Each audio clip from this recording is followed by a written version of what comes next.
I'm Ben Silverio. And I'm Erin Cline. And I'm Ansel Burch. And it's Time to party.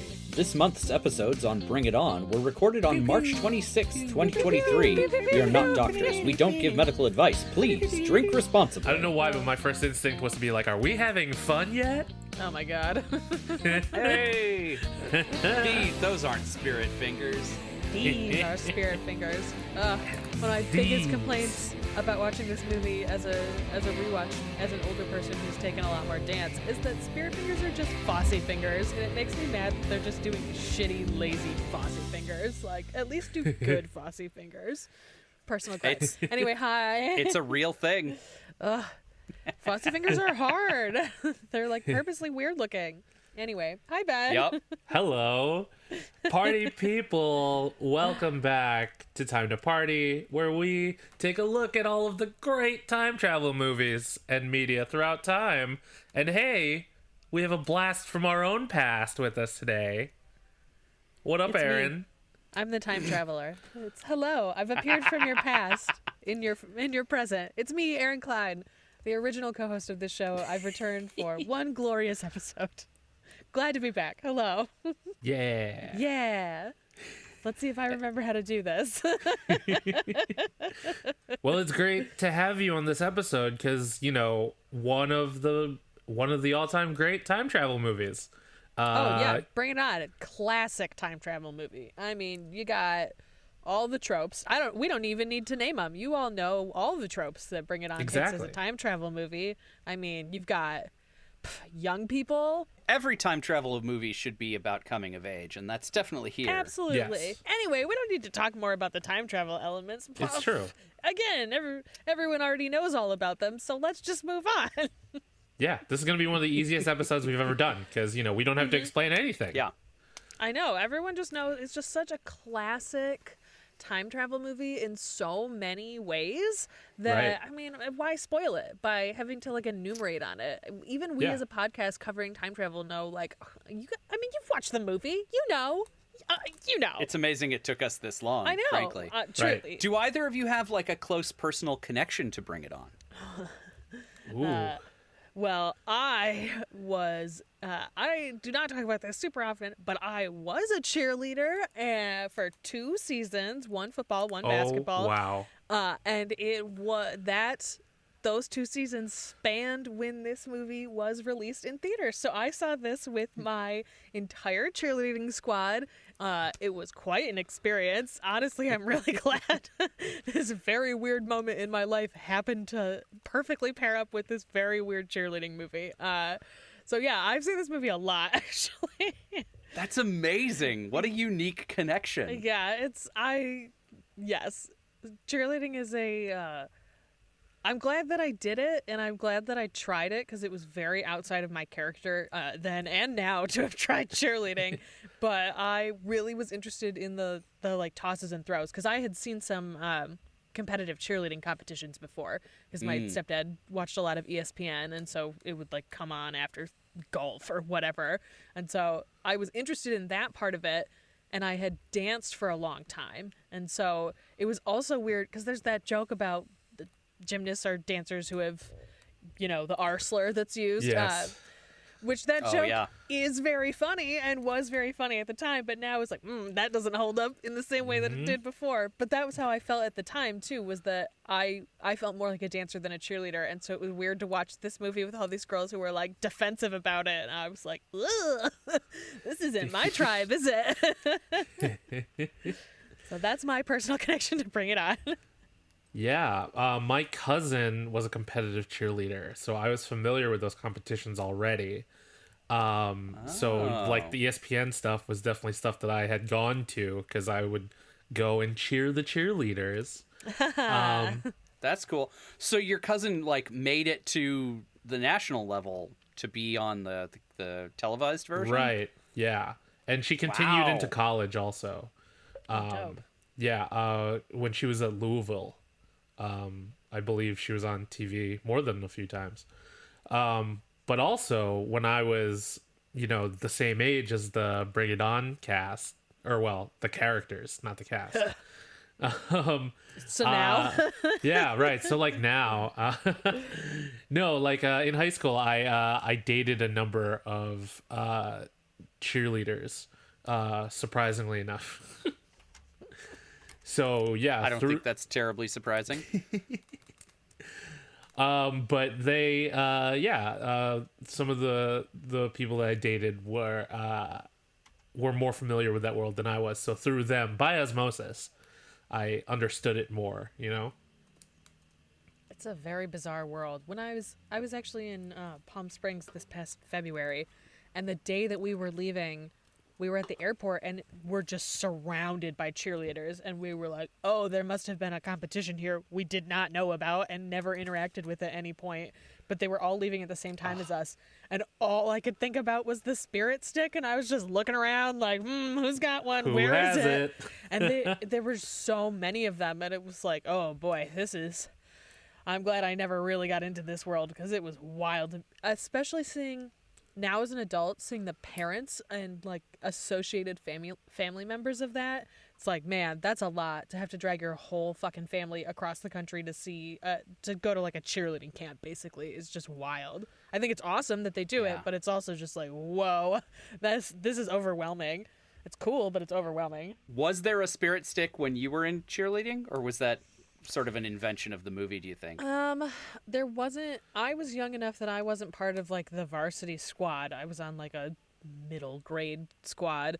I don't. Gotcha. We didn't have one, but I don't know if there was one that the high school had. I honestly have no idea. I feel like there was, but I didn't make it far enough. I was like, I'm just gonna believe that this propaganda is true. I mean, like a bunch of high school sense. clubs had their own, little lore, Like, Tokem, like I remember stuff from Stage Crew where the graduating seniors would leave like a tag backstage, like they'd write their name somewhere, or like with some art, or somewhere obviously you couldn't see from the audience, but like off in the wings.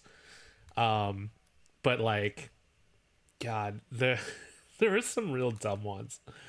Just people writing stupid shit. And, since I went to an all boys school, you can only imagine how stupid the shit truly was. But I kind of miss having group traditions like that, like when you were more around groups that kind of became your community. You had your own rituals and everything, and like to a certain extent I have that still, but like we're older now and we all have lives and we have to be adults for some reason. Scam. Yeah, adult groups with rituals tend to be a different vibe. Yep. Yeah. Exactly. Sure do. I'm not trying to get a red hat as a token, so Yeah, I'm good. But yeah, it is interesting to think about like the stuff you do as an adolescent that comes with a ritual. I did Boy Scouts. I did, I was in a fraternity. The rituals of those groups that are designed to sort of like tie you together and force you to become a cohesive unit are so necessary when you've got a bunch of teenagers who don't want to deal with anything. Mm-hmm. And you have to get them to do something together, otherwise it doesn't work. And it is interesting that we don't have like a lot of legitimate adult situations where that comes up. Yeah, I feel like part of it is that you have to because we're too busy so worrying much... about health insurance and shit. Yeah, exactly. You have to devote so right. much time in order to have those kind of bonds over like a short amount of time. Like that's what happens over like when you're in a show and people form all these showmances, and then the show ends and then you're like, ooh, actually this was much more situational than I realized. Like that's not always the case, but like that's a lot of that energy of everybody's just like working their ass off together, and like you see that a lot in the like grind that has to go into putting something together of this scale and this like technical necessity for it in like 6 weeks, basically. It's like watching a show get thrown together that it's like, we didn't think this was going to get approved. Oh, fuck. Everybody get moving. Been there. Yeah, right. God, have you ever had to build a car out of wood? That's not great. Yes, I have. It's have. awful. It goes badly. Oh, God. Terrible. So, Ben, what do we do in this first episode? Oh, yes. For those of us who don't remember, for the benefit of those who haven't done this in a long time, let's review what we do here. Our first episode, we like to give our audience a drinking or smoking game so that you can rewatch or watch for the first time. But I mean, obviously, everyone's seen Bring It On, right? So Yeah, duh, obviously. yeah. We already talked about this. Yeah. But to give you another reason to rewatch, we have a drinking and smoking game for you with a number of rules that are hopefully fun and entertaining and clever. Because sometimes we do that here. Like they say clever with such dark intentions. Clever. Oh, okay. I don't know. all right. I don't know. You're going why. to question our choices on this one. Yeah, for real. I can't imagine why. And this month, while we're doing Bring It On, we also just to tease what we got going on. For the second episode, we're gonna review the movie like we usually do. But for our third episode, come back and reminisce about Time to Party with us for a little while. We're gonna edutain you about ourselves.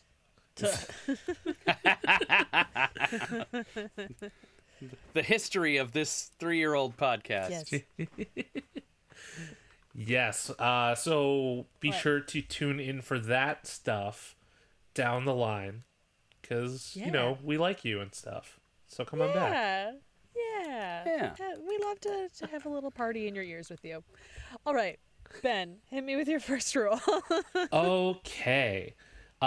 So we'll start off super easy.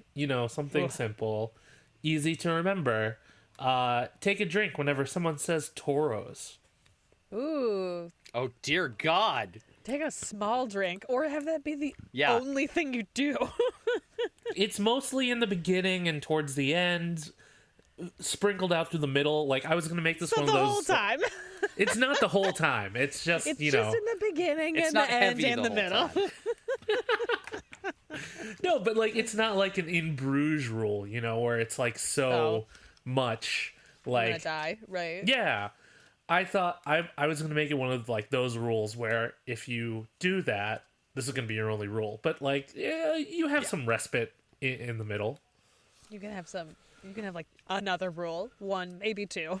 Yeah, exactly. How about you, Erin? Okay, I say we're getting into some of the issues we're going to talk about in episode 2 that I have with this movie, but take a drink every time there's a gay joke. Oh, Some of them are funny. yeah. Some of them are not funny. Some of them do not hold Yep. up. But there Yep. are a couple that I was like, okay, this holds up, and mostly they're at the expense of the football players. I felt like that narrative of the football players actually worked much better than I was expecting. But they made a lot of gay jokes, so take a drink and dull the edge on that one. Yeah, that actually kind of connects to my next rule, because like I guess I was thinking on the more innocent side of that coin, because my rule was drink when someone dunks on the football team. Yeah, that is a nicer version of that. Yeah, because football players tend to be the focal point of movies like this. They're seen as the top of the food chain on high school hierarchies, and seeing them get knocked down a few pegs because they suck as a football team is very funny.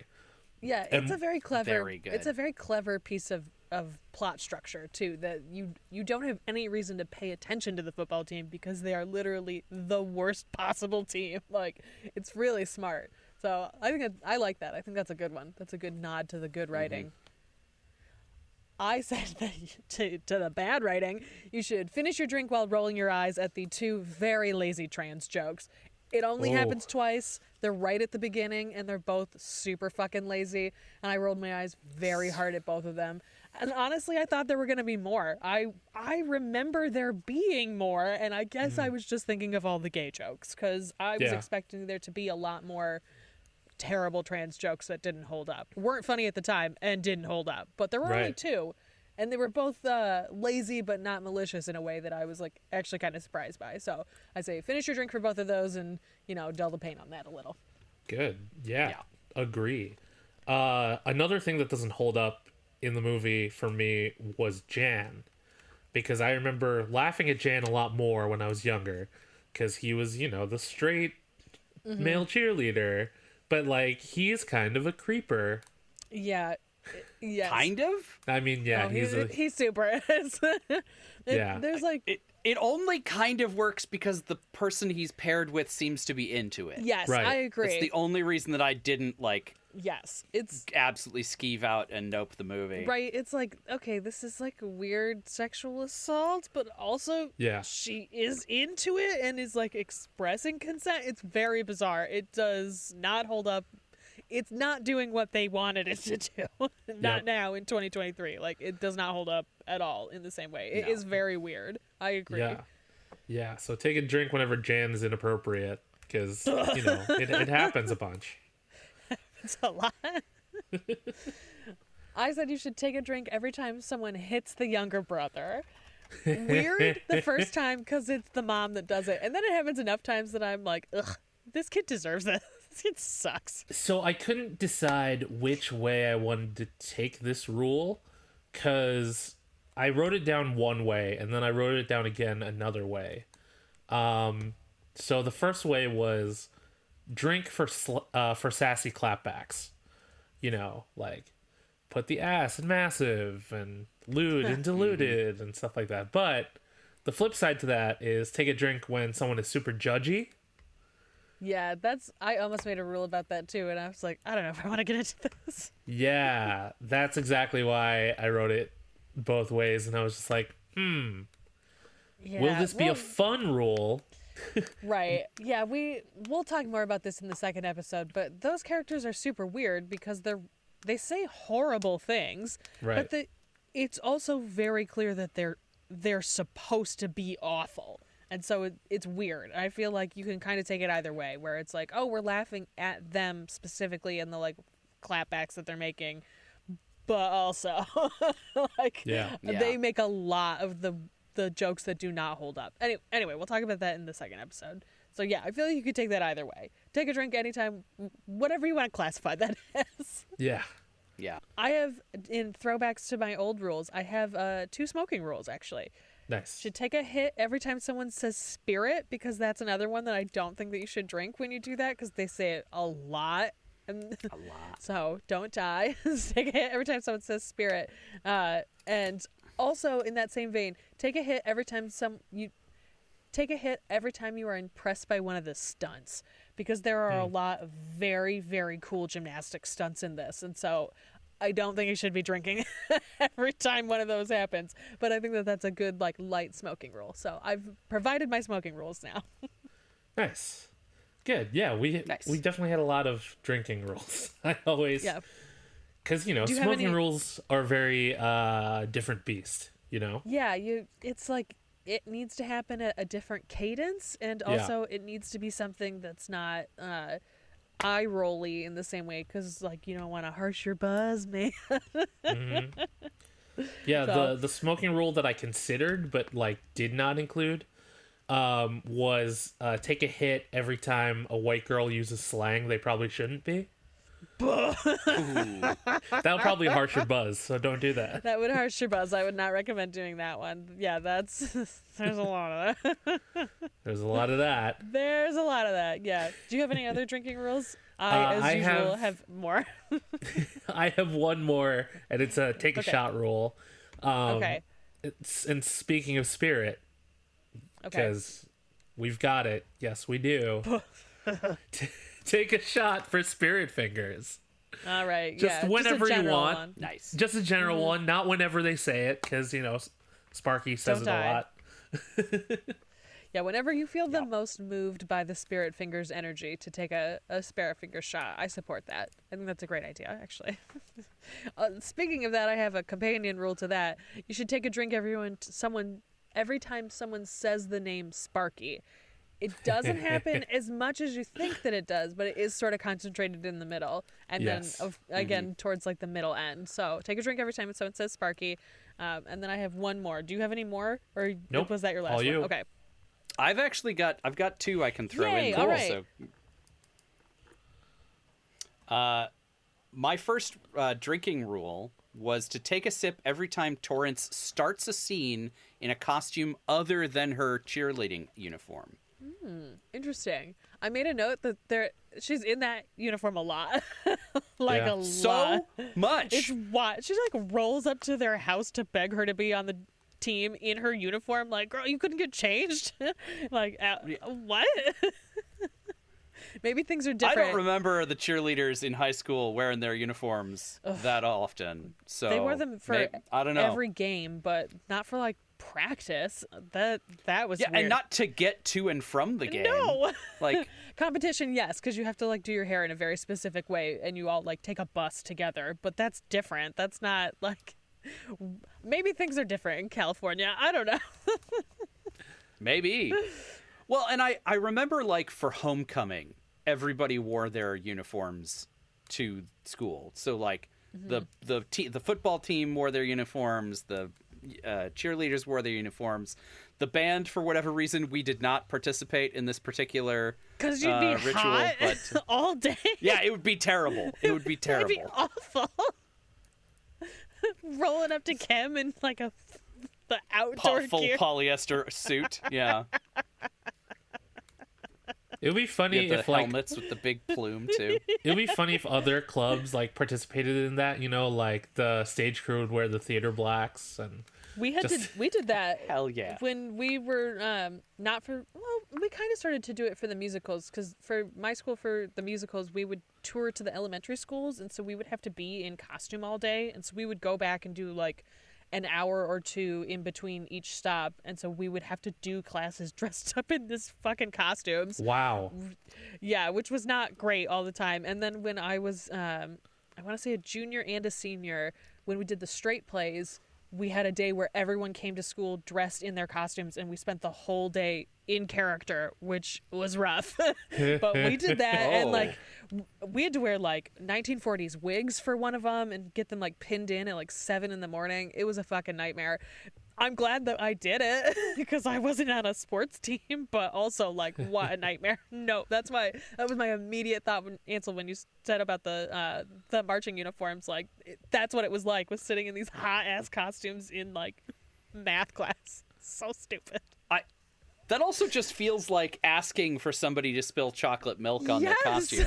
No, Oh, yeah. like as someone who later worked in a costume department and then did theater for a long time afterwards, it's like I cannot believe they trusted us with these costumes all day. Yeah. That's nuts.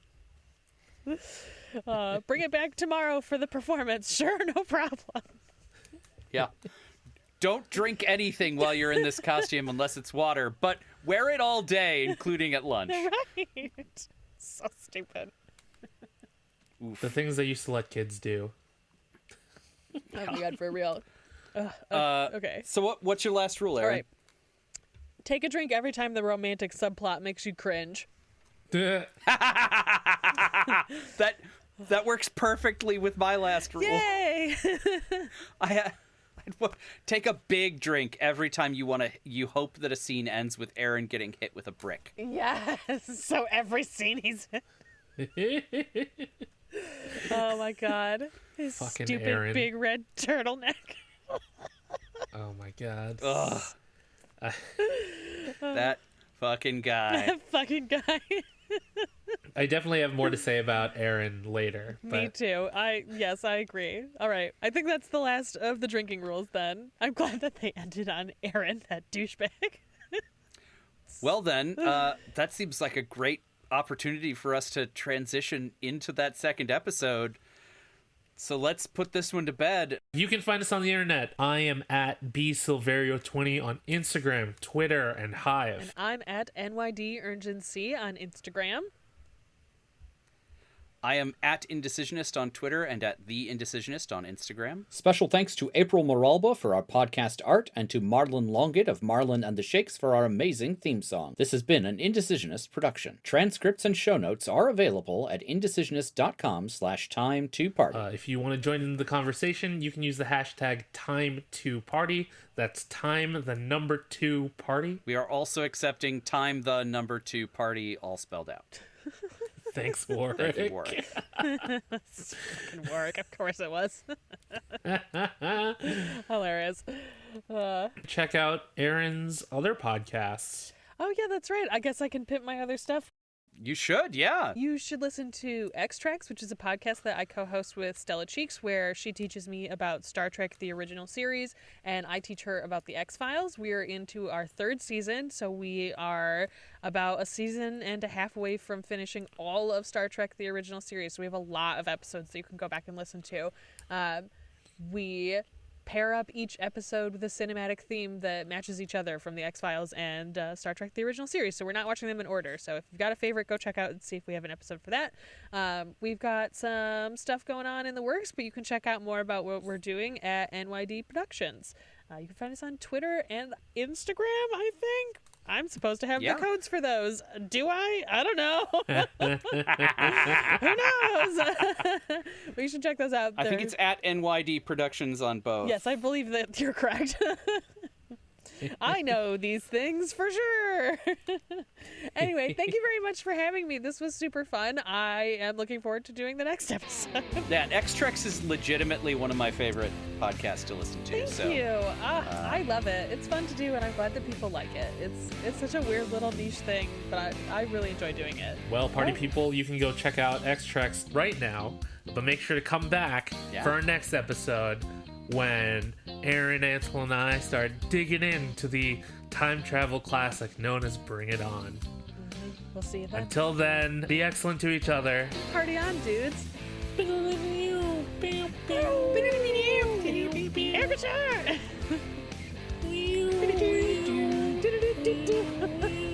I don't know why bringing back the Airman. We're bringing it all back.